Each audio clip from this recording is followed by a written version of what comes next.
Welcome to Utah Stories.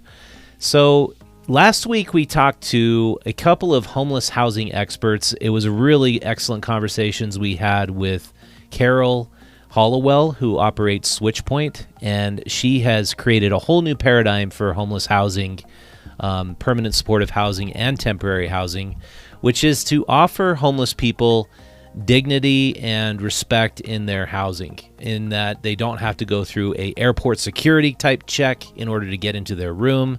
They're not assumed to be drug addicts and mentally ill.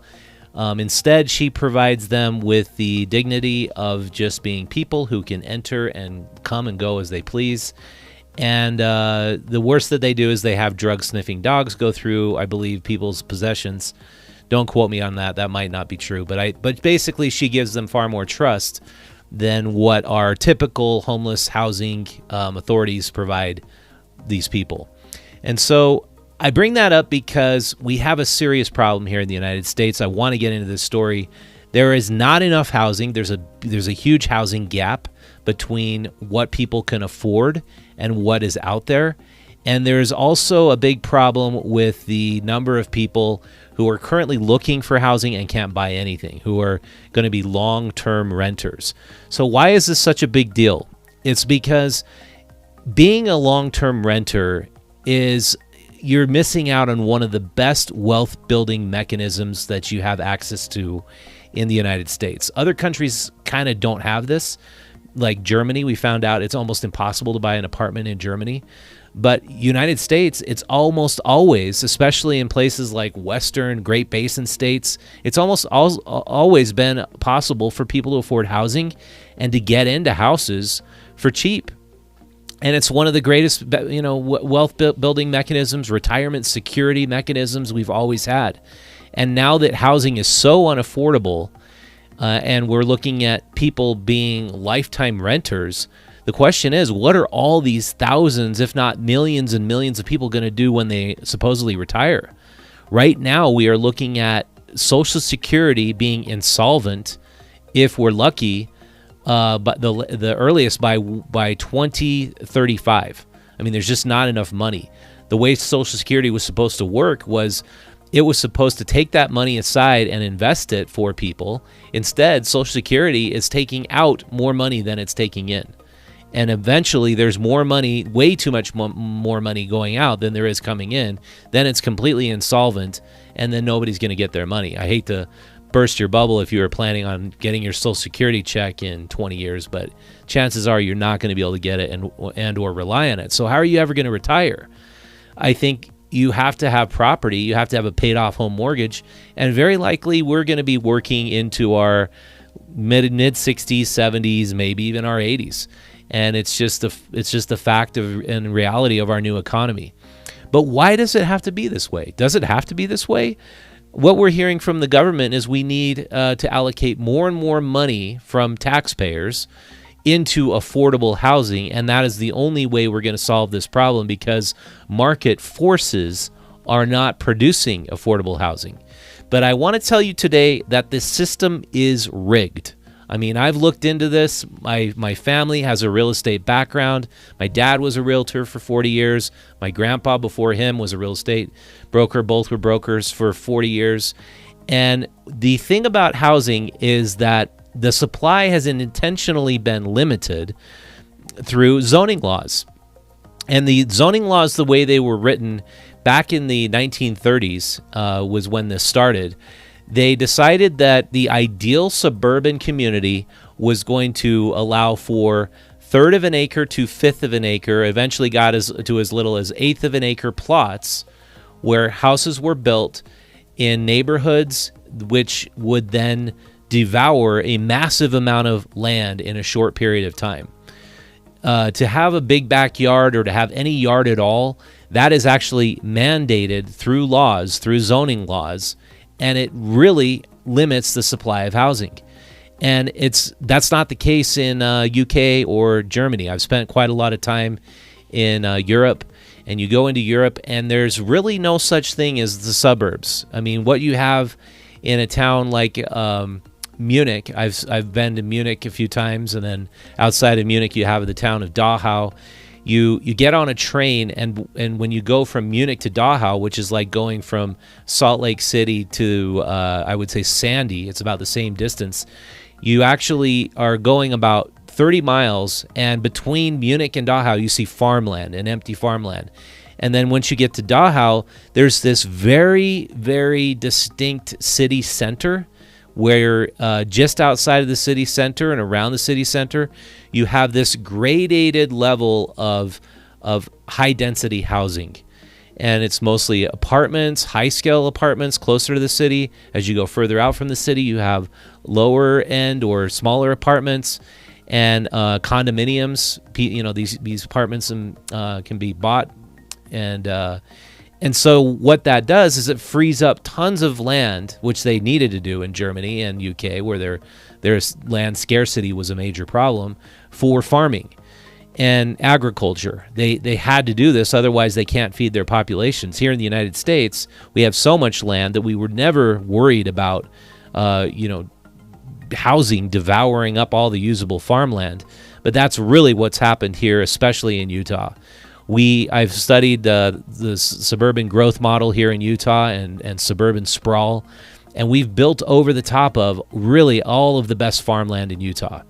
If you know about the Fruit Highway, Highway 89, you would go along that highway, and for miles and miles and miles, it would be nothing but fruit orchards between, I would say, Bountiful and Clearfield. It used to be nothing but fruit orchards, all on the benches of the Wasatch Front there.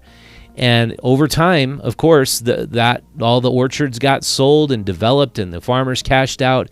And now you're seeing just suburban style homes, and now there's no land at all until you get out to Perry, Utah, where our friend Thane Taggy operates. And then you see some farms, but now the wealthy are buying up these farms. They're building up their McMansions. And it's extremely sad to see, because not only are we wasting land at an incredible pace, but we're using up all of the very best farmland. And that's totally unnecessary. That's a completely unnecessary building model that is now mandated by law to create unaffordable housing. So because the biggest supply of housing we have in Utah and all over the United States is in single-family homes. And the biggest supply of housing should have been 20 years ago, apartments and condominiums, which are the first-time homebuyer homes. And then once you get into having a family, then you buy single-family homes. But that's not what we did. I feel like this was a not necessarily done with some malicious intent or some conspiracy, but it was a bad building model that we now need to correct course on. So how do we do this? How do we correct this problem? And I think the answer is actually quite simple. You have to allow people who are investors and investing-minded property owners to easily build accessory dwelling units. Right now, we have ADU laws on the books, but very, very few ADUs are being built because you have to be an owner-occupier. That means you have to own the home that you're going to build the ADU on. There's all sorts of provisions to make sure the ADU conforms with the neighborhood. It looks like your house. It just fits very nicely within the structure and the lot that you've got your house on. And I think that needs to go by the wayside. All these government mandates, all this red tape for building ADUs, that needs to end, because if you allowed investors to buy or use their existing investments to build ADUs and to open up these extra lots that people are not even using, gardening on, for more housing, we could solve our affordable housing crisis very, very quickly. And I think it would also give more first-time home buyers the opportunity to get into a house sooner than they otherwise would. So, for example, we bought a house in Sugar House way back in 2004, and we bought that house because it had a basement apartment in it. It had a mother-in-law apartment, and we could rent that apartment. If it hadn't have had that, we couldn't have afforded the house that we bought. It was something like $180,000. Our mortgage was something like $2,000, and we could get $600 for that basement apartment back then. That was incredibly good for us, because if we would have bought this other little tiny house that we had our eye on, we would have had to stay, and we would have had to move away from that house more quickly. We would have lost all of those closing costs that we pay to our realtors and the financing fees, and then we'd had to go house jumping. And there's this big idea that, if I can just become a home flipper, then I'll make bank. I'll do so incredibly well. That's actually a really difficult thing to do. And jumping from house to house to house, so much of your what would be profit goes to closing costs and lenders that you have to really know what you're doing to be able to be a house flipper. And so I bought properties over time, one at a time, and I became a landlord that way. And it's really what's enabled me to build my business and pursue what I want to do in life. And so I really highly encourage people, if you can afford to buy property as opposed to rent, to do it, because it's just one of those things where you feel like, I'm going to carry the burden of that mortgage every month. And what if I don't pay? The bank's going to take my house away from me. You can live in fear like that. But really what you just have to do is manage your finances, set aside a big down payment, set aside a contingency fund, set aside rainy day funds, and then you can live in the security that you're building equity, and one day you'll be able to retire. So that is my solution to the housing affordability problem. I'd love to hear your comments. I don't have all the answers, of course, but I do not believe that the government just giving handouts to developers is the right answer. For one thing, the government and our politicians are so developer-minded, and so many of them are developers. I'm sure this model will be rife with corruption, that there'll be a ton of cronyism. A lot of the developers who get that affordable housing money are going to be buddying up to the politicians, giving them campaign contributions, and in return, they're going to expect that they get the development projects. And it's just absolutely a great way to make another massive component of our government highly corrupt. But Carol Hollowell, I'd suggest you go check out that podcast. She's applying some of those funds towards buying up motels and hotels and switching those to affordable housing units, studio apartments. I think that's awesome. That's great what she's doing, because she said on the program that there's no way she could afford to do that otherwise. And I think it's excellent that SwitchPoint got a big chunk of that money so she could do more of those projects, because she is actually putting up more seniors in housing than any other establishment. And seniors are the latest demographic of people getting priced out of the housing market. So check that out. And in our next segment, we're going to be going over a few more stories in the news. I want to show you a couple stories that go along with this nomad lifestyle a lot of people are having to resort to because they don't have a retirement. I want to show you that. And I also want to go into a couple of stories about homeless deaths. The Tribune finally did a story on this. I was very pleased to see this.